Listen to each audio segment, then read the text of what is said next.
तुम्हारे तीनों ही प्रश्न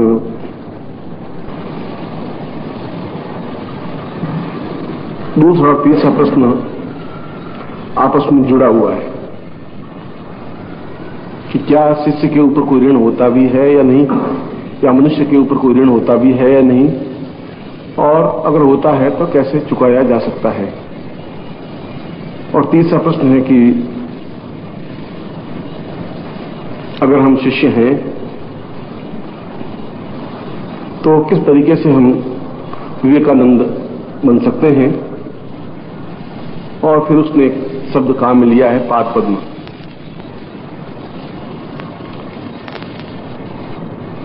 इसकी पृष्ठभूमि समझने के लिए तुम्हें विवेकानंद और पाद पद्म दोनों को समझना पड़ेगा।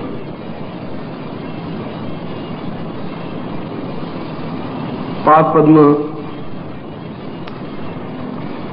शंकराचार्य के एक प्रमुख शिष्य थे और अत्यंत महत्वाकांक्षी शिष्य था।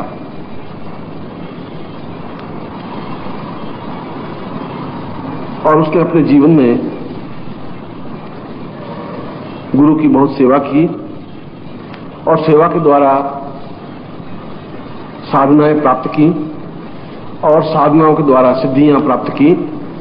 और उस प्रकार की सिद्धि प्राप्त की कि जब वह जल गमन प्रक्रिया साधना सिद्ध कर रहा था या उसने जल गमन प्रक्रिया सीखी।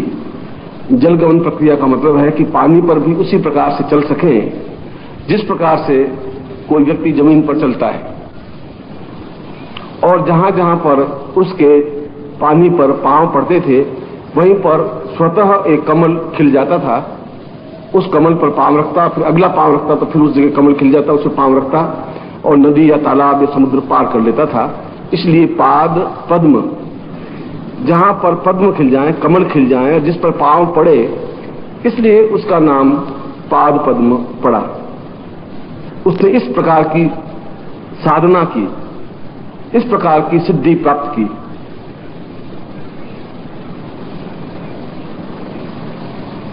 और यह सिद्धि प्राप्त तभी हो सकती है जब उसे अपने जीवन में कोई ऐसा गुरु मिले जो उसे सही ढंग से मार्गदर्शन दे सके। और सही ढंग से मार्गदर्शन देने के दोनों के कर्तव्य अलग अलग हैं। गुरु का कर्तव्य है कि बराबर शिष्य पर प्रहार करे, एकमात्र प्रहार करे, इसके अलावा दूसरा उसके पास में कोई विकल्प नहीं हो। और शिष्य के पास एकमात्र विकल्प है कि वह उस प्रहार को सहन करे। अगर उसमें सहन करने की क्षमता नहीं है तो शिष्य नहीं बन सकता, और उसमें प्रहार करने की क्षमता नहीं है तो गुरु नहीं बन सकता। क्योंकि अगर सोने पर प्रहार नहीं किया जाए तो सोने के आभूषण नहीं बन सकते और सोने से देवताओं का मुकुट नहीं बन सकता। चाहे वह सोना कितनी ही कीमती धातु हो, मगर उसे आग में तपाकर, आग में जलाकर, लोहे के द्वारा, हथौड़े के द्वारा कूट कर, पीस कर और उस छोटे से छेद में से उसको खींच कर, प्रहार कर, उसको गांठ देकर, मरोड़कर, मोड़कर एक मुकुट बनाया जाता है। इतनी वेदना झेलने के बाद उसमें वह पात्रता आ पाती है कि देवता ही नहीं, देवता के सिर पर स्थापित होने की सिद्धि प्राप्त कर लेता है। इसलिए कि गुरु ने उस पर प्रहार किया, सुनार ने उस पर प्रहार किया, और वह मुकुट इसलिए बना कि उसमें प्रहार सहन करने की क्षमता आई। मगर ये दोनों ही स्थितियां बदल गई। गुरु रहे ही नहीं, क्योंकि गुरु खुद भिक्षुक और दरिद्री बन गए। उनमें ज्ञान था नहीं। व्यक्ति के पास या तो ज्ञान की गरिमा होती है जिसकी वजह से उसके वाणी में एक सरस्वती का निवास होता है, वह बोलता है तो एक इफेक्ट होता है, एक प्रभाव होता है, एक चित्त पर एक चिन्ह बनता है, एक एहसास होता है कि कोई बोल रहा है। सीधा हृदय में उतरता है। यह उसके ज्ञान की गरिमा की वजह से होता है और वह उतारता है शिष्य के मानस में, चिंतन में, विचार में, धारणा में और पूर्ण रूप से उसके अंदर समाहित करने की क्रिया करता है। मगर ये दोनों ही क्रियाएं दुखदायक हैं। शिष्य गुरु को प्रहार करने में आनंद की अनुभूति नहीं होती, सुख नहीं मिलता, मगर उसका एक कर्तव्य है कि अगर प्रहार नहीं करेगा तो शिष्य उस शिष्यता को पात्र कर ही नहीं सकेगा। शिष्य बनने का तात्पर्य यह है कि वह उस चोट को झेल सके, और यहां चोट को झेल सकेगा तो संसार के किसी भी तांत्रिक के सामने या मांत्रिक के सामने या योगी के सामने या सन्यासी के सामने या किसी गुरु के सामने तनकर खड़ा हो सकेगा, जवाब दे सकेगा, प्रहार झेल सकेगा, प्रहार कर सकेगा। कायर और बुज़दिल न प्रहार कर सकते हैं न प्रहार झेल सकते हैं, और शिष्य के लिए कायर और बुज़दिल सबसे बड़ी गाली होती है। और यदि कहीं पर भी उसके सामने कोई प्रहार कर लेता है शब्दों के माध्यम से या प्रश्न के माध्यम से, और वो प्रहार चुपचाप सुन ले, या दूसरे शब्दों में कि अगर गुरु की निंदा हो रही हो और वो सुन ले, उससे बड़ा पापी संसार में कोई है ही नहीं। गौ की हत्या करने वाला भी ऐसा पाप नहीं एहसास होता। गुरु गीता में और स्कंद पुराण में बिल्कुल दो रूप में स्पष्ट लिखा है कि संसार का सबसे बड़ा पाप यह है कि वह गुरु की निंदा सुनता है।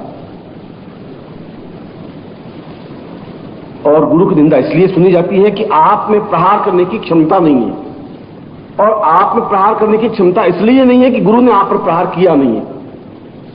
यदि गुरु ने आप पर प्रहार किया होता तो आप उसको झेलने की क्षमता होती, आप में एहसास करने की क्षमता होती और उत्तर देने की ताकत आती।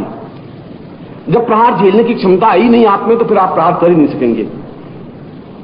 नपुंसक और कायर और बुज़दिल और शून्य व्यक्तित्व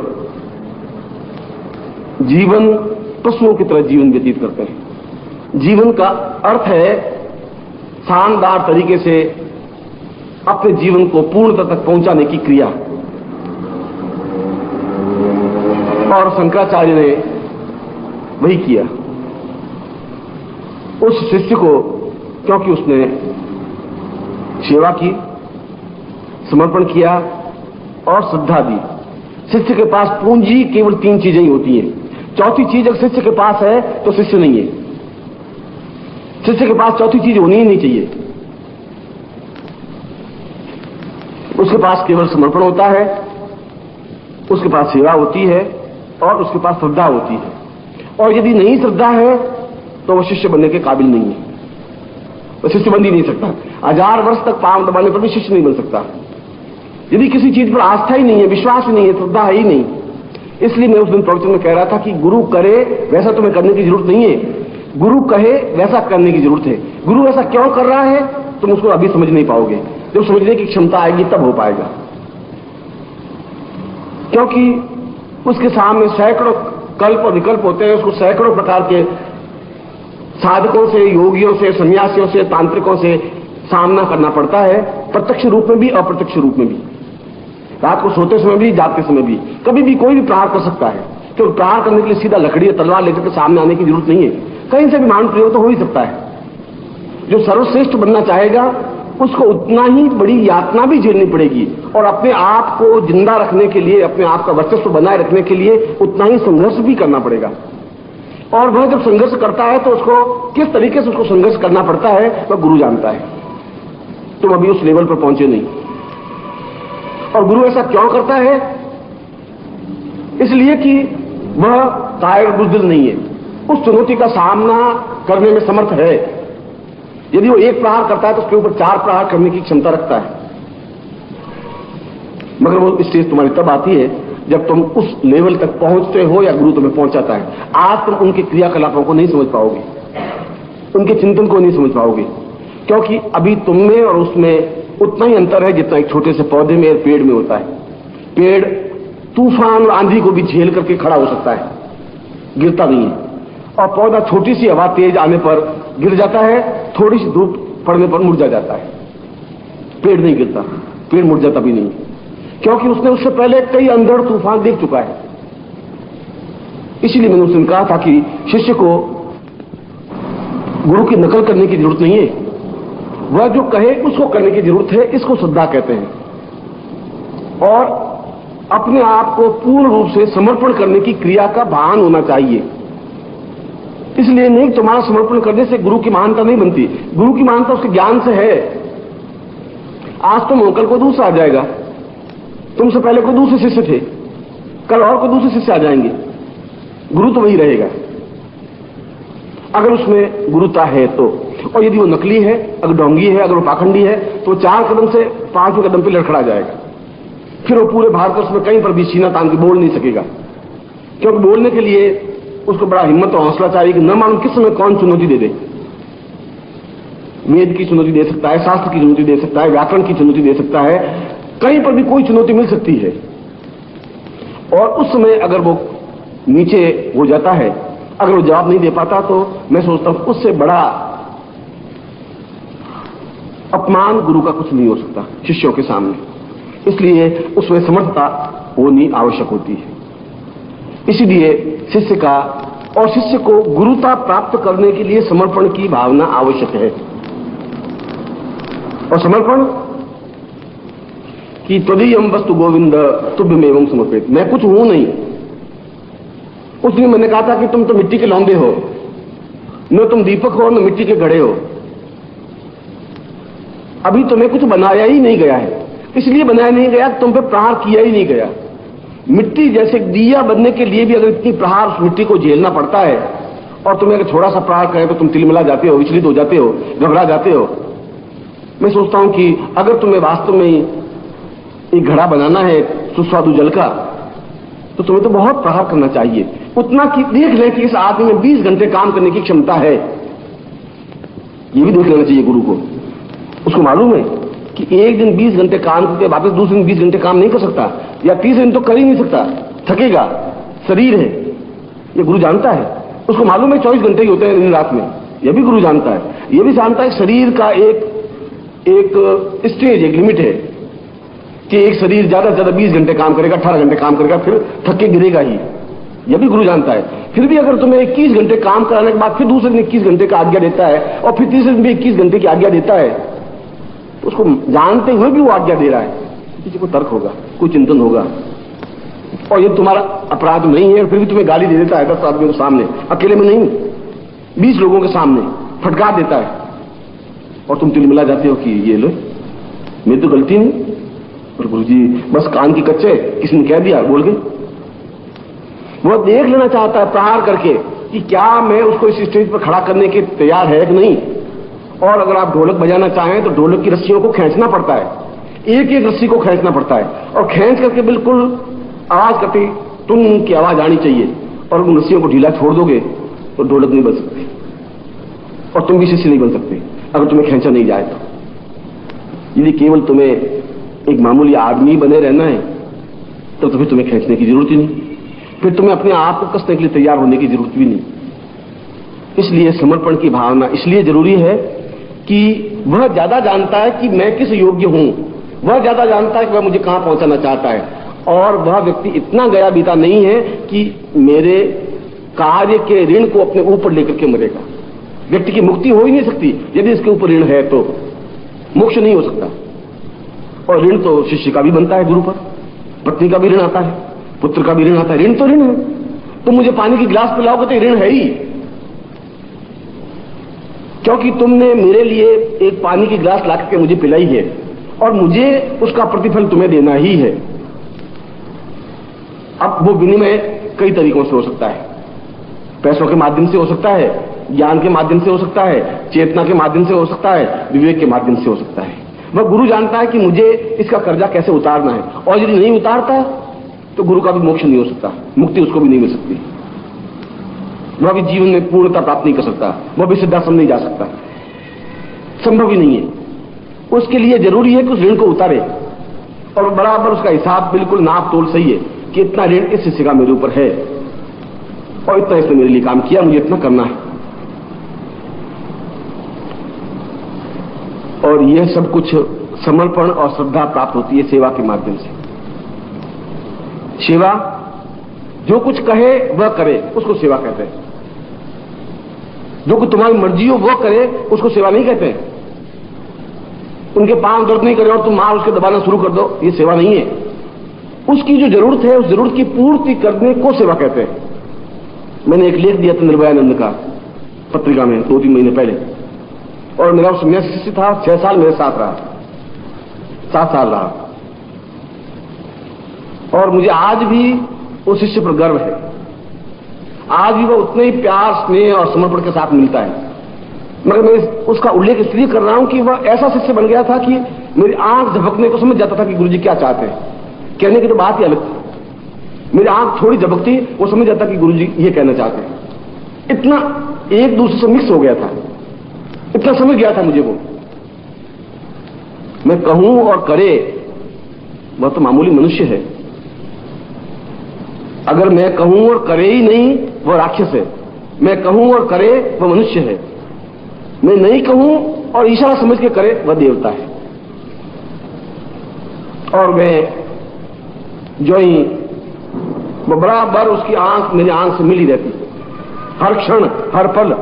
मुझे उन 7 वर्षों में एक दिन भी याद नहीं है कि मेरे उठने के बाद उठा हो और मेरे सोने के पहले सोया हो। मुझे एक दिन भी याद नहीं है। मैं उठता तो बिल्कुल तैयार मिलता, और मेरे पांव दबाते दबाते मुझे नींद आती तो वो जाके सो जाते। उसने मुझे सेवा दी, समर्पण दिया, और मैंने भी उसको वह सब कुछ दिया जिसका वो पात्र था, अधिकारी था। इसलिए सेवा और श्रद्धा अगर आप देते हैं तो गुरु उस ऋण को अपने ऊपर नहीं रख सकता, कोई भी व्यक्ति नहीं रख सकता, यदि वह जीवन में मुक्ति मोक्ष चाहता है तो। इसलिए उस शिष्य में जब साधना का कुछ ज्ञान आना शुरू होता है तो उसमें अहम की प्रवृत्ति भी पैदा हो जाती है। ये उसका दुर्गुण है, ये शिष्य का दुर्गुण है।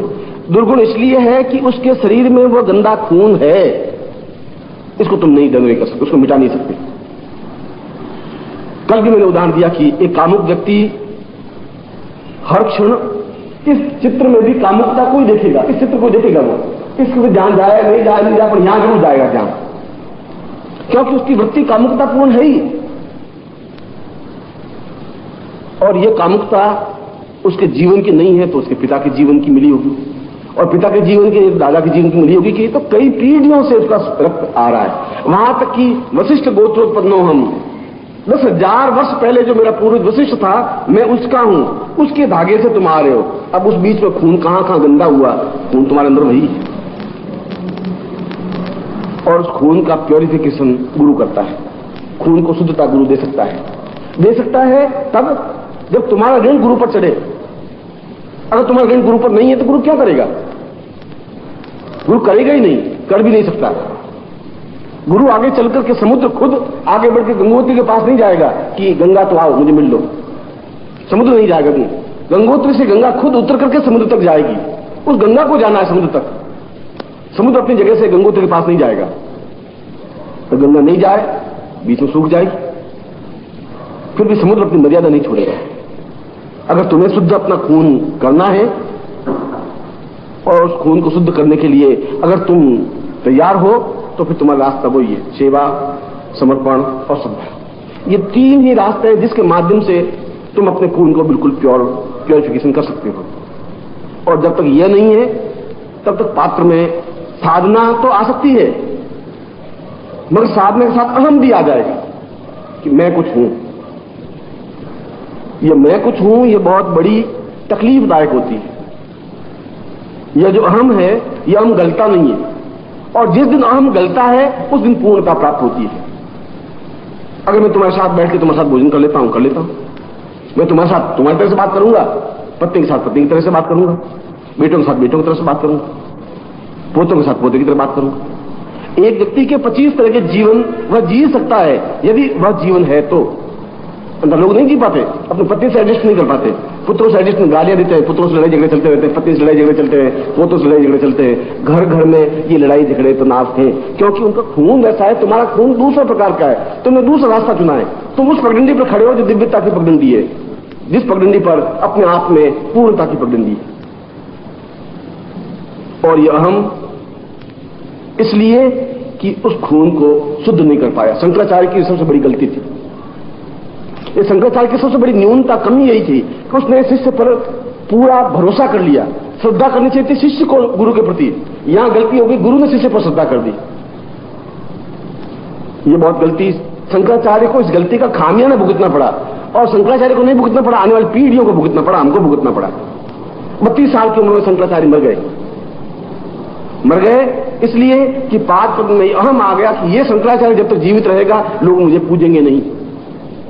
आप निर्मोही को अगर थोड़ा सा गरूर आ जाए कि जहां भी जाता हूं मेरे चरण छूते हैं, और निर्मोही जी बड़े पसंद होते हैं कि चलो मेरे चरण छुए, श्रीवास्तव मान लो कोई चरण छुए, श्रीवास्तव बड़ा पसंद होता है कि अब सोचे कि ये जब तक गुरुजी साले जिंदा है तब तक ये सब लोग मेरे चरण नहीं छुएंगे, अब क्या करें, ये गुरुजी मरे नहीं और चरण मेरे छुआने जरूरी है। यह अहम उसमें पैदा इसलिए होता है कि गुरु उसके खून को शुद्ध कर नहीं पाता है। करना चाहिए, गुरु की ड्यूटी है, और शंकराचार्य ने ऐसा नहीं किया। पाद पद्म पर विश्वास किया, श्रद्धा पाद पद्म के की होनी चाहिए थी, पाद पद्म श्रद्धा करता, और इसीलिए उस ईर्ष्या, उस जलन, उस अहम की तुष्टि के लिए उस दूध में जहर मिलाकर के शंकराचार्य को पिला दिया, और 32 साल की अवस्था में शंकराचार्य को समाप्त होना पड़ा। बहुत छोटी सी उम्र में ईसा मसीह को सूली पर टंगना पड़ा अपने शिष्य की वजह से। छुपे हुए ईसा मसीह को शिष्य ने राजा को कहा कि ईसा वहां छुपा हुआ है। शिष्य ने गद्दारी की इसलिए कि ईसा ने गलती की, और यह गलती इसलिए हुई कि हमारा दर्शन का आधार क्षमा हो गया, हमारा दर्शन का आधार विश्वास हो गया। हमारे वेद और शास्त्र ने कहा कि वीरों का भूषण क्षमा है, क्षमा वीरस्य भूषणम। मैं सोचता हूं कि क्षमा वीरों का सबसे बड़ा पाप है, सबसे बड़ा अपराध है। अगर सामने वाला थप्पड़ मारता है तो उसको 20 थप्पड़ ऐसी मारी जाए कि वो जिंदगी में एहसास कर सके प्राण करने वाला कोई है। अगर ऐसा करता है तो वो गुरु है, अगर ऐसा नहीं करता तो गुरु नहीं है। क्षमा तो कायक बुद्धि है। पापियों के साथ क्षमा नहीं की जा सकती, अपराधियों के साथ क्षमा नहीं की जा सकती, गंदे और घटिया लोगों के साथ क्षमा नहीं की जा सकती। वह उस भाषा को समझते ही नहीं है, क्षमा की भाषा को नहीं समझ पाएंगे, प्रहार की भाषा समझ पाएंगे। शंकराचार्य ने यही गलती की, और वे केवल अपनी जिंदगी में यदि वो 10 साल 15 साल और जिंदा रहते तो मैं सोचता हूं कि एक बहुत बड़ी क्रांति सी ला पाते, और क्रांति इतनी तीव्र होती कि बीच में भक्ति काल नहीं आता। यह शंकराचार्य के बाद जो भक्ति काल आया, और इस भक्ति काल में हमें कमजोर, पंगु और घटियापन बता दिया कि मैं पापी, अधम, पात की, मैं नार की, मैं गया बीता, तू बड़ा, तू दीन बंधु, तू दीनानाथ, मैं अधम। ये सब कुछ शब्द बने सूर के जमाने में, तुलसी के जमाने में, मीरा के जमाने में, क्योंकि उसने अपने आप को घटिया समझने लगा। उसमें तेज पुंज की न्यूनता आ गई। इसलिए जब उसने कहा कि पाद पद्म का अहम शंकराचार्य ने गला नहीं, उसको समय से पहले ज्ञान दे दिया, उस पर प्रहार नहीं किया, उसको देखा नहीं, परखा नहीं, टेस्ट नहीं किया, और टेस्ट नहीं किया इसलिए तकलीफ पाया। ये शंकराचार्य की जीवन की न्यूनता रही, और रामकृष्ण परमहंस ने यह गलती नहीं की। रामकृष्ण परमहंस की खुद की न्यूनता जरूर थी, खुद न्यूनता को वह अपने आप में इतने सेंसिटिव, इतने भावुक बन गए कि वे काली की उपासना तो की, मगर पूर्ण रूप से कालीमय बन गए।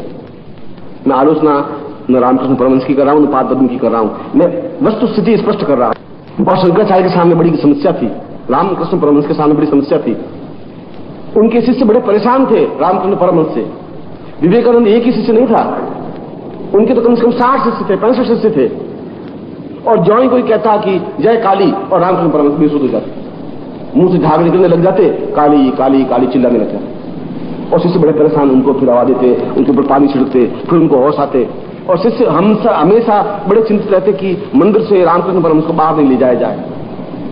कहीं शादी होती और शिष्य बड़ी प्रार्थना करता, गुरुदेव आप मेरी शादी में पधारे, और शिष्य बड़े चिंतित रहते कि अगर इनको ले गए और ज्यों किसी ने काली शब्द मुंह से निकाला नहीं, ये बेसुध हो जाएंगे और सारी तो हो जाएगी अलग, इनको संभालना हो जाएगा मुश्किल।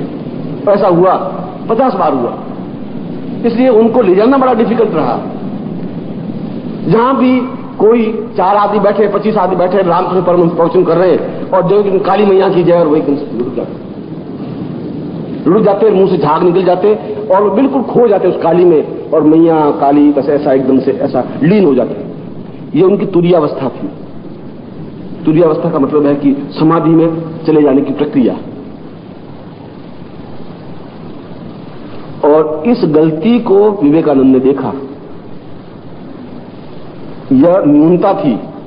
वे अपने आप में तो उच्च कोटि के योगी थे, परमहंस थे, मगर वो परमहंसता दूसरों को देने में समर्थ नहीं थे। यह उनकी न्यूनता थी। है और दे दोनों अलग अलग चीजें हैं। तुम बहुत अच्छे विद्वान हो ये अलग बात है, तुम विद्वत्ता को दूसरों को दे सको ये और अच्छी बात, उत्तम कोटि की बात है। ये न्यूनता बुद्ध में थी। बुद्ध खुद बहुत बुद्धत्व प्राप्त थे, मगर वो ज्ञान देने में असमर्थ थे।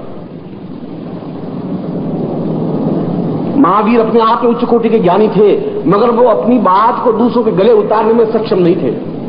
और रामकृष्ण परमहंस पूर्ण परमहंस थे, मगर अपने चिंतन को, अपने ज्ञान को उतारने में सक्षम नहीं थे।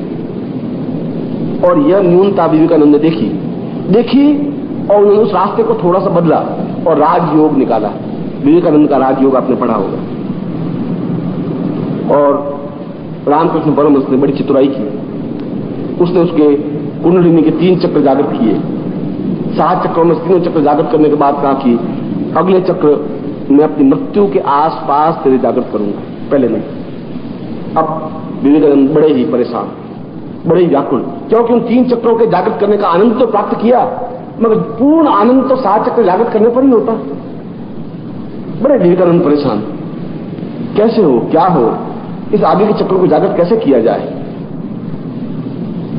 और रामकृष्ण परमहंस समझ रहे थे कि अगर जागृत किए तो मेरी तुरीयावस्था में आ जाएगा, और तुरीयावस्था में आ जाएगा तो मैं अपने ज्ञान को जब व्यक्त नहीं कर पाऊंगा, ये भी ज्ञान को व्यक्त नहीं कर पाएगा, समस्या आ जाएगी, मेरा ज्ञान मुझ में सिमट के रह जाएगा। इसलिए रामकृष्ण परमहंस का पूरा ज्ञान विवेकानंद के मुंह से उच्चरित हुआ। रामकृष्ण परमहंस अपने ज्ञान को नहीं दे पाए, पर रामकृष्ण परमहंस की जो अनुभूतियां थी, जो ज्ञान था, जो चेतना थी, जो साधना थी, जो काली की उपासना थी, वो विवेकानंद के मुंह से निसृत हुई। एक प्रकार से रामकृष्ण परमहंस का मुंह थे विवेकानंद। इसलिए उसने जो प्रश्न किया है कि हम किस तरीके से, किन युक्तियों से पादपद्म नहीं बने। तुम पादपद्म नहीं बन रहे हो। गुरु को चाहिए तुम्हें पादपद्म नहीं बनने दे। तुम चाहे कितनी आरजू करो, कितनी मिन्नतें करो, कितनी चापलूसी करो, तुम कितने पांव पछाड़ो, पर गुरु को सावधान सतर्क है तो तुम्हें प्रहार करे, देखिए तुम्हारा टेस्ट करे, क्योंकि उसको तुम्हें बनाने में 3 सेकंड लगेंगे। अगर मेरे पास 5 लाख रुपए हैं तो तुम्हें लखपति बनाने में मुझे 5 मिनट लगेंगे, उसमें मुझे टाइम नहीं लगेगा। सिर्फ उस 5 लाख में से 1 लाख रुपए तुम्हारी जोड़ी में डाल देने, तुम लखपति बन जाओगे। और तुम्हें लखपति बनना तुम्हारे लिए तो बहुत बड़ी बात हो जाएगी। तुम 1-1 रुपया कमा करके लखपति इस जिंदगी में नहीं बन सकते, मगर यदि गुरु चाहे तो तुम्हें लखपति बना देगा। इतना ही करना पड़ेगा कि उसको अपनी जेब से 1 लाख रुपए निकाल के तुम्हें जोड़ी में टांगना है, मगर उसके लिए पहले ये देख ले कि ये दुरुपयोग तो नहीं करेगा। क्योंकि अनायास जो चीज प्राप्त होती है, बिना परिश्रम के जो चीज प्राप्त होती है, उसका मूल्य और महत्व शिष्य समझ नहीं सकता, उसको आंक नहीं सकता, उसमें गरूर आ जाएगा, और वह गरूर गुरु के लिए बहुत घातक हो जाएगा, दुखदायी हो जाएगा। उस गुरु को चाहिए कि उस गरूर को समाप्त करे, इतिहास को देखे और इतिहास में ये गलतियां हुई हैं, गुरुओं ने ये गलतियां की हैं, और शिष्यों ने इन गलतियों का लाभ उठाते हुए अपने आप को पतन के रास्ते पर डाला है। इसलिए गुरु को चाहिए कि वो पाद पद्म अब पैदा नहीं करे, और शिष्य को चाहिए कि वो विवेकानंद बने, और विवेकानंद बने उसके लिए वो 3 सीढ़ियां हैं। वह समर्पण की सीढ़ी है, वह सेवा की सीढ़ी है, वह श्रद्धा की सीढ़ी है। अगर तुम्हारे गुरु के प्रति श्रद्धा नहीं है तो व्यर्थ है, और अगर तुम्हें सेवा करने की क्षमता नहीं है तब भी व्यर्थ है। वह तुम सेवा करके एहसान नहीं कर रहे हो गुरु पर, तुम श्रद्धा करके भी एहसान नहीं कर रहे हो। तुम मामूली एक आदमी बन जाओगे जो गली में 50 आदमी खड़े हैं, कोई लकड़ी छील के रोटी खा रहा है, कोई लोहा पीट करके रोटी खा रहा है, कोई और तरीके से रोटी खा रहा है। तुम रोटी खा करके एक पशुओं के जीवन व्यतीत कर सकते हो, तुम्हारे पूर्वजों ने भी किया है। उसमें कोई महानता, कोई विद्वत्ता, कोई उच्चता नहीं है। और अगर तुम समझो कि आज के आज तुम उच्च कोटि के योगी सन्यासी बन जाओगे, ये ऐसा ज्ञान नहीं है। इसके लिए मीरा ने कहा कि सूली ऊपर सहज पिया की किस विधि मिलनो हो। पिया तो बहुत सूली के ऊपर टंगे हुए हैं, ठेठ ऊपर है, अब वहां तक मैं कैसे जाके मिलूं? अगर मिलना है तो वहीं जाके मुझे मिलना पड़ेगा, क्योंकि वो नीचे उतरेगा नहीं, और मैं ऊपर जाऊंगा तो सूली की चुभन मुझे एहसास करनी ही पड़ेगी। और अगर सूली की चुभन महसूस करने की क्षमता है, वो दर्द झेलने की क्षमता है, तुम्हें अपने प्रीतम से मिल सकती है। और अगर तुम्हें उस ज्ञान के उस पुंज को प्राप्त करना है तो इस कसौटी पर तुम्हें निकलना ही पड़ेगा। इस एक ही कसौटी को तुम्हें झेलना ही पड़ेगा। वह जो प्रहार करे उसको तुम्हें सहन करना पड़ेगा, और फिर भी मुस्कुराना पड़ेगा, फिर भी श्रद्धा व्यक्त करनी पड़ेगी, मन से, हृदय से, चेतना से, प्राणों से, यहां तक कि तुम्हारे खून में मिल जाए। और पक्षी, आपने देखा होगा कि जब सर्दी की ऋतु होती है, और सर्दी की ऋतु में मानसरोवर झील पूरी बर्फ से ढक जाती है, इतनी बर्फ से ढक जाती है कि उसके ऊपर फुटबॉल का मैदान बन जाता है, फुटबॉल खेला जा सकता है, हॉकी खेली जा सकती है, ऐसा मैदान बन जाता है। उस समय हंस उस मानसरोवर से उड़ते हैं और 3000 मील दूर पेड़ का आश्रय लेते हैं। छोटी सी झील जो तवांग झील है, उस झील का आश्रय लेते हैं, जो कि गर्म पानी की झील है। और तवांग झील एक ही झील है जिसका पानी बिल्कुल सर्दियों में भी गर्म रहता है। 3000 मील दूर, 1-2 हजार नहीं, कहां मानसरोवर, कहां तवांग। और वे हंस सर्दियों में 3000 मील दूर के वो तवांग झील में आश्रय लेते हैं, और उसी पेड़ पर आश्रय लेते हैं पिछले वर्ष जिस पेड़ पर रुके थे, उससे पिछले वर्ष जिस पेड़ पर रुके थे। वे पेड़ नहीं बदलते। अगर पेड़ हरा भरा है तब भी, और सर्दियों में पेड़ के पत्ते पूरे झड़ जाते हैं तब भी, वह हंस उसी पेड़ का सहारा लेता है। पक्षियों में भी इतनी समझदारी है। हम तो इतने गए बीते हैं कि आज इस गुरु को बनाते हैं, फिर कल उस गुरु को बनाते हैं, फिर हरिद्वार में एक गुरु को जाकर बनाते हैं, फिर मथुरा में एक गुरु को बनाते हैं, फिर देहरादून में जाके गुरु को बनाते हैं। हर रोज एक एक पेड़ बदलते रहते हैं, और वह जिंदगी भटकती रहती है। वो हंस नहीं बदलते। हरा भरा पेड़ है तब भी उसी पेड़ पर आश्रय लेता है, और सूख डंठल पेड़ हो जाता है तब भी वहीं पर आश्रय लेता है। वह जानता है कि आश्रय अगर मुझे मिलेगा तो यही मिलेगा। इसको श्रद्धा कहते हैं। और अपने आप को पूर्ण रूप से निमग्न कर देने की क्रिया, वह ज्यादा जानता है मुझसे। वह समझदार है, विवेकवान है, क्योंकि मुझसे ज्यादा बुद्धिमान लोग मिलते हैं उनसे और प्रभावित होते हैं।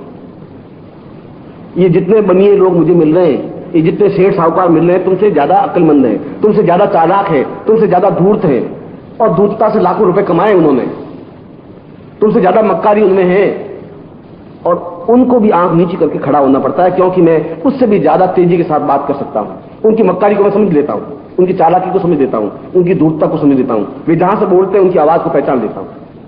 उनकी मक्कारी मेरे सामने चलती नहीं, उनकी धूर्तता भी मेरे सामने नहीं चलती। वो सैकड़ों लोगों को धूर्त जरूर बना सकते हैं, वे मक्कारी से दूसरे लोगों को शीशे में उतार सकते हैं, मुझे नहीं उतार पाते, क्योंकि मैं जानता हूं कि ये कहां से क्या बोल रहा है, इसकी आवाज कहां से निकल रही है। मैं तुरंत वहां उस घाव पर टच कर लेता हूं, मैं तुम ये कर दे, जी ऐसी कोई बात नहीं, ऐसी बात इस मेरे सामने चालाकी मत बात। मेरे जिंदगी में गेहूं के दाने बोए नहीं है, घास नहीं काटा जिंदगी में, फसल नहीं लिए। मैं तो मनुष्यों की फसल रोज पैदा करता हूं, रोज मनुष्य की फसल काटता हूं। मैं जानता हूं कि ये बेकार का दाना पैदा हुआ है, ये असली दाना पैदा हुआ है। इसमें 25, इस बाली में 25 दाने हैं, ये सूखी डंठल बाली, मैं जानता हूं। तो जिंदगी मैंने सुमितित कर दी। इसलिए तुम अगर आंख ऊंची उठाते तो मैं समझ जाता हूं तुम्हारी आंख में क्या है। तुम मेरे सामने कितने गिड़गिड़ा और हाथ नीचे मैं जान लेता हूं तुम कहां पर हो। पूरा बैरोमीटर मेरे सामने लगा हुआ है। और जिस क्षण मुझे एहसास होगा कि अब इनमें समर्पण आ गया है, तुम्हें कुंदन बना देने में मुझे कोई टाइम नहीं लगेगा, 1 सेकंड लगेगा। तुम्हारा 20 साल का परिश्रम तुम्हारा परिश्रम है। हो सकता है कि तुम एक लोहे से कुंदन बन जाओ 5 मिनट में, हो सकता है तुम्हें 5 साल लगे। मैं तुम्हारे, क्योंकि मैंने तुम्हें बताया कि तुम्हारे पास ये 3 ही रास्ते हैं जिसके माध्यम से तुम लोहे से कुंदन बन सकते हो। मैंने तुम्हारे हाथ में पारस पत्र जला दिया है, जिसको तुम श्रद्धा, जिसको तुम्हें समर्पण, जिसको तुम्हें सेवा कहा जाता है। और सेवा वह जो तुम्हें काम सौंपे, वह जानता है कि तुम्हें लकड़ियों, ये किचन होए, तुम्हें लकड़ियां डालनी है, वह जानता है तुम्हें क्या काम सौंपा जा रहा है। तुम्हें इस बात का नहीं वो क्यों सौंप रहा है। और तुम्हें मालूम होना चाहिए कि गुरु ग्रंथ साहब ने, सरदार पंजाब में, यदि कोई गलती करता है तो उसको क्या काम सौंपा जाता है? उसको सौंपा जाता है कि आने वाले लोगों के जूते साफ करने। तुमने बरनाला का नाम पढ़ा होगा, पंजाब के मुख्यमंत्री थे बरनाला, और जब उनको पंथ से निकाला गया और वापिस पंथ में लिया गया तो उसको सजा दी गई कि तुम गुरुद्वारा में बैठ के 24 घंटे जूते साफ करोगे। ये गुरु ग्रंथ साहब ज्यादा जानते हैं उनको क्या सौंपना है, ये गुरु ज्यादा जानता है तुम्हें क्या काम सौंपना है। इसलिए तुम पाद पद्म बन सको, विवेकानंद बन सको, तुम्हारे हाथ में। वह गुरु तो एक जगह खड़ा है। अब मैं वो गलती नहीं करूंगा जो बुद्ध ने गलती कर दी, जो महावीर ने गलती कर दी, जो शंकराचार्य ने गलती कर दी, मैं वो गलती नहीं करूंगा। उनकी जीवन की एक लिमिटेशंस थी, उनके जीवन की कुछ न्यूनताएं थी, कमियां थी, और मुझे उनकी कमियों को कहने में कुछ संकोच नहीं है। इसलिए संकोच नहीं है कि वो भले ही मेरे सामने खड़े नहीं हो, मगर उनके सैकड़ों अनुयायी मेरे सामने खड़े हैं। हो सकता है लठ लेके खड़े हो जाए, आ जाए, ऐसा हो सकता है, ऐसा हुआ है। मगर यदि मुझे ताकत, मुझे क्षमता और मेरी बात में सत्यता है, इतिहास अपने आप इस बात को जवाब देगा। इतिहास अपने आप इस बात को कहेगा कि ये बात कह रहा है वो सही कह रहा है। ये उसके जीवन की न्यूनताएं अगर हैं तो मुझे शंकराचार्य की न्यूनताएं बतानी चाहिए, और उनके जीवन की विशिष्टता है तो मुझे विशिष्टता बतानी चाहिए। इसलिए गलत हो गया। समुद्र खुद गंगोत्री के पास जाकर खड़ा हो गया, यहां गलती हो गई। समुद्र को अपनी मर्यादाएं छोड़नी नहीं चाहिए थी। उसने पाद पद्म को वह ज्ञान दे दिया जब उसका अहम तोड़ा ही नहीं। जब अहम नहीं तोड़ा तो उसके मन में यह आ गया कि मुझे खुद को शंकराचार्य बन जाना चाहिए, और शंकराचार्य मैं तब बन सकता हूं जब मैं इनकी हत्या कर दूंगा। इतना जघन्य अपराध इसलिए हुआ उनका अहम गला नहीं, उनमें खून को स्पष्ट नहीं किया गया, खून को शुद्ध नहीं किया गया, खून में कहीं कहीं मलिनता, कहीं कहीं गंदगी रही। ये गुरु की ड्यूटी थी, ये शंकराचार्य की न्यूनता थी, ये शंकराचार्य की गलती थी, और उस गलती का परिणाम शंकराचार्य को भुगतना पड़ा। इसलिए यह ऋण जो श्रीवास्तव ने पूछा कि इन ऋणों को कैसे उतारा जाए, और निश्चित रूप से एक शिष्य पर गुरु का ऋण है। इसलिए ऋण है कि वह तुम्हें ज्ञान दे रहा है, और ज्ञान एक ऐसी चीज है जो प्राप्त नहीं हो सकती। भगवे कपड़े पहनने से ज्ञान प्राप्त नहीं हो सकता, चमकीले वस्त्र पहनने से ज्ञान नहीं मिल सकता, ऊंचे सिंहासन पर बैठने से ज्ञान प्राप्त नहीं हो सकता, 5000 अनुयायियों की फौज पीछे खड़ी करके ज्ञान नहीं प्राप्त हो सकता, और 10,000 लोगों से जयकारा करवाने पर भी ज्ञान नहीं मिल सकता। मैं 5-5 रुपए खर्च करके 100 शिष्यों को, सन्यासियों को इकट्ठा कर सकता हूं। ऐसे भिखमंगे बहुत है हरिद्वार में, ऐसे इलाहाबाद के कुंभ में बहुत है, जिनको कहे 1 दिन का 10 रुपए तुम लो और तुम खड़े हो जाओ, और 5,000 सन्यास भगवे कपड़े पहने खड़ा कर दूंगा, बोल नानक सिंह माली की जय, बोल नानक सिंह माली की जय, करवा सकता था। और तुम लोग आश्चर्य होते, गुरु जी बहुत महान, 10,000 सन्यासी जयकार बोल रहे हैं, ऐसा नाटक भी कर सकता था। मुझे तो केवल 5,000 रुपए खर्च करने होते, और मुझे इसकी जरूरत नहीं है। नाटक वो करता है जिसमें कुछ होता नहीं, जिसमें ज्ञान की गरिमा नहीं होती है। जो है वह कुंभ के अवसर पर भी उसी दहाड़ के साथ बोल सकता है। शंकराचार्य सुन रहे हैं तो सुन रहे हैं, वह बोल देता है, और शंकराचार्य मुझसे 20 कदम पर दूसरे टेंट में सुन ही रहे होंगे, क्यों मैं तो माइक पे बोल रहा था। मुझे इस बात की चिंता नहीं है। हकीकत और सत्य को अगर मैं जिस दिन बोलना बंद कर दूंगा उस दिन मैं गुरु रह भी नहीं सकता। मुझे अपने आप को गुरु कहलाने का अधिकार भी नहीं है, हक भी नहीं है। और अगर मुझमें ज्ञान है, चेतना है, अगर मुझे क्षमता है, तो मैं 2 टू को 2 स्पष्ट कह सकता हूं, कहने की क्षमता रखता हूं। और वास्तव में इसमें मुझे अपने आप पर तो गर्व है ही, तुमको भी गर्व होना चाहिए कि तुम्हारे वो गुरु हैं जो अपने आप में चुनौती भरे शब्दों में कह सकते हैं और सुन सकते हैं। और इसीलिए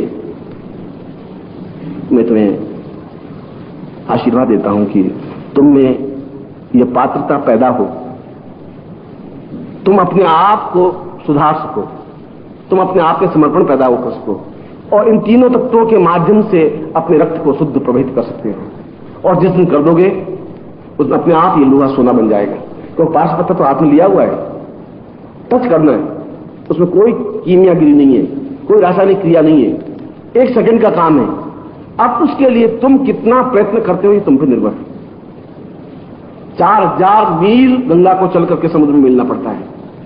अब बीच में गंगा खड़ी हो जाए हरिद्वार पे, मुझे समुद्र में मिलने की क्या जरूरत है? लाखों लोग मेरा जयकार कर ही रहे हैं, हजारों लोग मुझ में स्नान कर रहे हैं, हजारों लोग गंगा मैया की जय आरती मेरी उतारी जा रही है और समुद्र अपनी जगह है। मुझे साला क्या कर दे समुद्र का, वहां खड़ी रह सकती है गंगा, मगर फिर गंगा का पानी होता, समुद्र को देवता नहीं कहा जाता, उसको देवता नहीं मिलती। वो जयकार आज करिए कल वो सूख जाती तो फिर लोग उसकी जयकारा नहीं करेंगे। उसकी पूर्णता वह समुद्र में जाकर मिले, वो रुकती नहीं है। और कल तुम्हारा कोई जयकार कर दे तुम रुक जाओ, बस अब क्या है, अब हम सिद्ध हो गए, वह तुम्हारी पूर्णता नहीं है। पूर्ण रूप से समुद्र में मिल जाने की क्रिया, पूर्ण रूप से गुरु में समर्पण हो जाने की क्रिया पूर्णता है। और ये पूर्णता, ये रास्ता मैंने चुना है, मैंने उस रास्ते पर चला हूं, मैं शिष्य बना हूं। मैं शिष्य के लक्षण, शिष्य का चिंतन, शिष्य का विचार, शिष्य की सेवा मैंने की है और इसलिए गर्व के साथ मैं शिष्य के लक्षण और चिंतन सुना सकता हूं, क्योंकि मैं उस रास्ते पर चला हूं।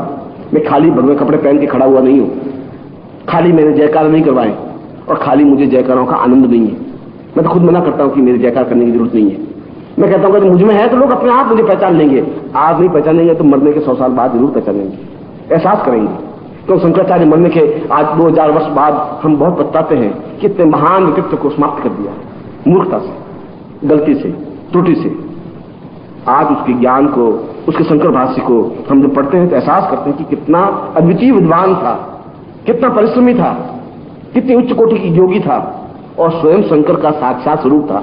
अब हम अब जाके महसूस करते हैं और शायद मेरे मरने के 1000 साल बाद, 100 साल बाद जरूर याद करेंगे।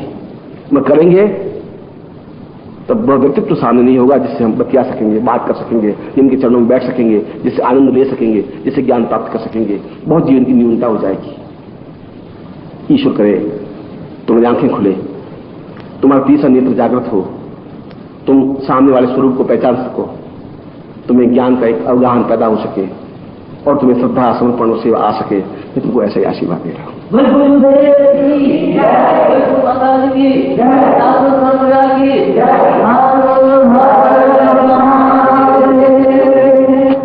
दीपावली का तात्पर्य है कि अमावस्या की रात्रि को बहुत अंधकार बढ़ जाता है। उस अंधकार को बढ़ाने के लिए और कम करने के लिए दीप जलाते हैं। वह तो एक सांसारिक क्रिया और प्रतिक्रिया है। तुम एक नई भावभूमि, एक नया चिंतन लेकर के मेरे सामने बैठे हो। मुझे याद आ रहा है कि गीता में कृष्ण ने एक लाइन कही थी और एक बड़ी सुंदर पंक्ति है। 18वां अध्याय उसका अंतिम अध्याय है और 18वें अध्याय में गीता में कृष्ण ने कहा है कि सर्वे विश्वम वदामि अंधकार विनश्यति द्विशतम पूर्णमेवेतम पूर्णमेवावशिष्यतम। मैं कृष्ण कह रहा है कि मैं इस समस्त भूमंडल को बदल सकता हूं। महाभारत तो छोटी चीज है। मैं समस्त भूमंडल पर से अंधकार मिटा सकता हूं यदि मुझे 200 व्यक्ति मिल जाएं। गीता जैसा महान ग्रंथ में कृष्ण जैसा महान व्यक्तित्व कह रहा है कि मुझे केवल 200 व्यक्ति चाहिए और मैं पूरे इस विश्व के अंधकार को मिटा सकता हूं। और ठीक उससे 2500 वर्ष बाद, 2500 वर्ष एक कालखंड है जिसको ब्रह्मा का एक दिन कहा जाता है। पूरे 2500 वर्ष। और कृष्ण के ठीक 2500 वर्ष बाद बुद्ध पैदा हुए और बुद्ध ने भी अपने ग्रंथ में धम्मपद में एक ही पंक्ति लिखी स्पष्ट रूप से अंत में, जहां धम्मपद समाप्त होता है और आनंद उनका जो शिष्य है क्या चाहते हैं, कैसा विचार है। और बुद्ध भी एक ही बात कह रही है, धम्म एव सह द्विशतः सपरिएवः। मैं निश्चय ही इस बुद्धत्व को पूरे भारतवर्ष में फैलाना चाहता हूं, जो कुछ मैंने प्राप्त किया है। और उनका बुद्धत्व का तात्पर्य है बहुत अंदर गहराई में जाकर के विश्व से तादात्म्य में स्थापन करने की क्रिया। कभी बुद्ध पर बोलना होगा तो मैं समझाऊंगा तुम्हें, मगर वो भी धम्मपद में यही कह रहा है, द्विशतम 200 व्यक्ति मुझे मिल जाए तो मैं बुद्धत्व को पूरे भारतवर्ष में फैला सकता हूं। मैं समझ रहा हूं कि जो बात कृष्ण ने कही ठीक वही बात बुद्ध ने भी कही, कुछ अंतर नहीं। कोई पंक्ति में कोई 205 भी नहीं कहे, 200 ही कहे। और मैंने तुम्हें बताया कि कालखंड 2500 वर्षों का एक कालखंड होता है, और ठीक बुद्ध के बाद इस समय हम 2500 वर्षों के बाद बैठे हुए हैं। ठीक 2500 वर्ष हो गए, अभी बुद्ध जयंती 2500 वर्ष मनाई। और मैं भी तुम्हें एक ही बात कह रहा हूं कि अगर मुझे 200 व्यक्ति मिल जाएं तो मैं इस पूरे भारतवर्ष के संसार से अंधकार को मिटा सकता हूं। मैं चाहता हूं कि इन दीपकों से और इन दियों से और लट्टुओं से और बल्बों से ये अंधकार नहीं मिट सकता। ये जितना अंधकार फैलता जा रहा है उसके लिए फिर मैं वही उस गीता की या धम्मपद की पंक्ति को दोहरा रहा हूं, क्योंकि उनके मन में भी एक ही तनाव, एक ही टेंस, एक ही छटपटाहट थी कि मुझे 200 व्यक्ति मिल जाए जो पूर्ण रूप से समर्पित हो सके, फना होने की क्रिया जानते हो। विद्वान नहीं चाहिए उसको, शास्त्रार्थ करने वाले भी बुद्ध को नहीं चाहिए थे। बुद्ध तो बोलते ही नहीं थे, शास्त्रार्थ करना तो बहुत दूर की बात। बुद्ध ने कहा कि मुझे ऐसे व्यक्ति चाहिए जो अपने आप को उत्सर्ग कर सके इस काम के लिए, फना हो सके, जो अपने आप को बुलंदी पे पहुंचा सके, जो सही अर्थों में उन्होंने बुलंदी शब्द उर्दू का शब्द है, मगर धम्मपद में उन्होंने कहा है कि शीर्ष स्थान तक पहुंचा सके, ऊंचाई तक पहुंच सके, ऐसे व्यक्ति चाहिए। और मैं कहता हूं कि 200 व्यक्ति ऐसे चाहिए जो बगावत कर सके अपने शरीर की विषैली भावनाओं से, अपने शरीर की न्यूनताओं से, अपने शरीर की कमजोरियों से और समाज की न्यूनताओं से और चारों तरफ फैली हुई अव्यवस्थाओं से बगावत करने की क्षमता आ सके। और ऐसे बगावत करने वाले जो अपने आप से बगावत कर सकते हो, और अपने आप से बगावत वो कर सकता है जैसा बुद्ध कर सकता है। तो यशोधरा को छोड़ दिया उसने। यशोधरा रोती रही, तुम कहां जा रहे हो, ये घर बार, ये राज्य पाठ सम्मान, दौलत, धन, वैभव, ऐश्वर्य, मैं तुम्हारी पत्नी और ये तुम्हारा पुत्र राहुल, तुम क्या कर रहे हो। उसने कहा मैं बगावत करने जा रहा हूं, क्योंकि मैं पूरे भारतवर्ष में एक चीज देने जा रहा हूं, नहीं तो एक छोटा सा एक राजा बनकर रह जाऊंगा। और वही बगावत राम ने भी की, वही बगावत कृष्ण ने भी की, मथुरा छोड़ करके बगावत करके द्वारका में पहुंचे। जिस व्यक्ति में अपने आप से बगावत करने की भावना होती है, फना होने की क्रिया होती है, किसी एक संस्था के लिए, किसी एक चिंतन के लिए, किसी एक विचार के लिए अपने आप को उत्सर्ग करने की भावना होती है, ऐसे 200 आदमी चाहिए, चापलूस नहीं, जिसमें अपने आप को एकदम से जलाने की क्रिया हो। जब दिया जलता है तो वह पतंगा इस बात को नहीं सोचता कि मेरी पत्नी है, मेरा बेटा है, वह उस दीपक पर एकदम से फना हो जाता है। आखिर उसकी जिंदगी है, सोचता होगा, विचार करता होगा, उसकी पत्नी माँ जरूर होगी, पैदा हुआ होगा वो पतंगा, उसकी पत्नी होगी, उसके बच्चे होंगे, जरूर होंगे, मगर कुछ नहीं सोच सकता। वह केवल फना होने की क्रिया जानता है और फना हो जाता है। इसलिए बुद्ध ने जहां 200 शब्द कहे हैं, जहां कृष्ण ने 200 कहे हैं, वे बगावत करने वाले हों अपने आप से कि मैं निश्चय ही इस कार्य को हर हालत में करूंगा ही। और जो कुछ काम मुझे सौंपा गया है, जो कुछ मुझे जिम्मेवारी सौंपी गई है, आखिर मुझे सोच करके उन्होंने निर्णय लिया है। आखिर उन्होंने हजारों शिष्यों में से अगर मुझे सेलेक्ट किया है तो कोई कारण है। अगर गुरुजी ने मेरे ऊपर विश्वास डाला है तो कोई न कोई चिंतन जरूर है। कोई मैं ज्यादा समझदार बुद्धिमान मैं ही नहीं हूँ, मुझसे भी ज्यादा समझदार शिष्य होंगे उनके पास, मुझसे ज्यादा योग्य व्यक्ति होंगे, मुझसे भी ज्यादा धनवान व्यक्ति होंगे, मगर मुझे ही काम क्यों सौंपा है? जरूर सौंपा है क्योंकि वो बहुत अच्छी तरह से पारखी आदमी, उसको मालूम है, उसको हीरे और कांच के टुकड़ों में ज्ञान है। वो हीरे को हीरा समझता है, कांच के टुकड़े को भी समझता है। आगे कांच का टुकड़ा ज्यादा चमकता है, और कांच का टुकड़ा तो आजकल इतना सुंदर चमकने लग जाता है कि आप विश्वास नहीं कर सके, मगर पार्क ही अपने आप समझ जाएगा। इसलिए अगर तुम लोगों पे काम सौंपा है तो मैं उन 200 व्यक्तियों में से तुम लोगों को तैयार कर रहा हूं। हो सकता है कि तुम उनमें से 10 निकलो, 5 निकलो, 20 निकलो। अभी जिंदगी मेरी बहुत बड़ी है और मैं जिंदगी में शायद बुद्ध 200 नहीं तैयार कर सके होंगे, चाहे कृष्ण 200 तैयार नहीं कर पाएंगे, पर मुझे भरोसा है कि मैं जरूर 200 तैयार कर लूंगा। और अगर मैं ये कहता हूं तो उसके पीछे मेरी धारणा है, उसके पीछे मेरा चिंतन है, और उसमें मैं खुद तिल तिल करके जल करके ये बात कहता हूं।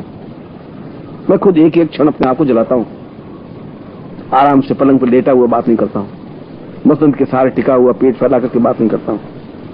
मैं खुद हर क्षण तुमसे ज्यादा काम करते हुए जलते हुए इस बात को कहता हूं, क्योंकि मुझे इस बात को एहसास है कि फिर वही क्रांति का एक नया सूत्र प्रारंभ हो रहा है। 25 वर्ष समाप्त हुए, फिर अगले 25 वर्ष 50 वर्ष एक नवीन युग निर्माण का वर्ष है, समय है।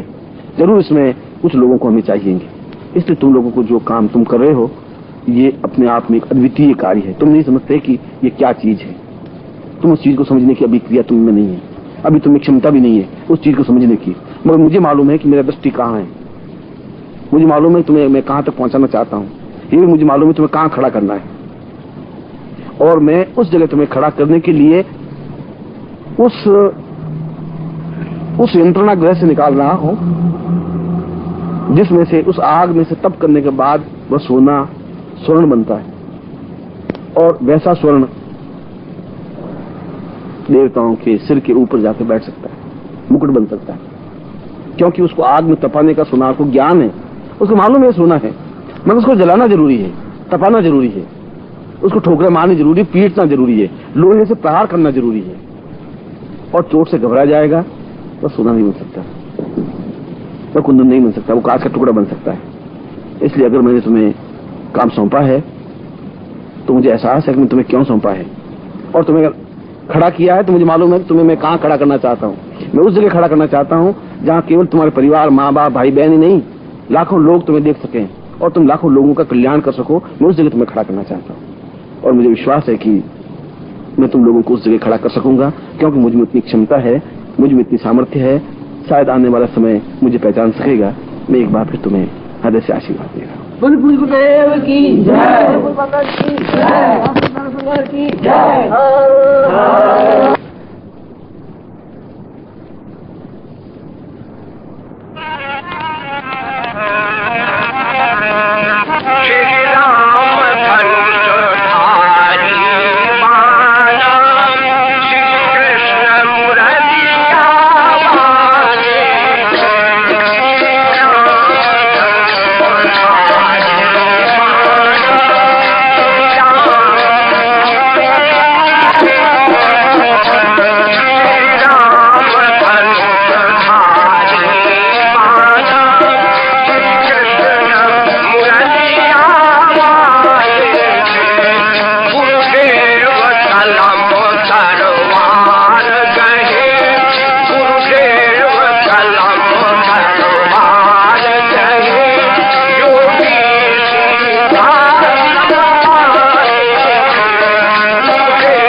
वहाँ है।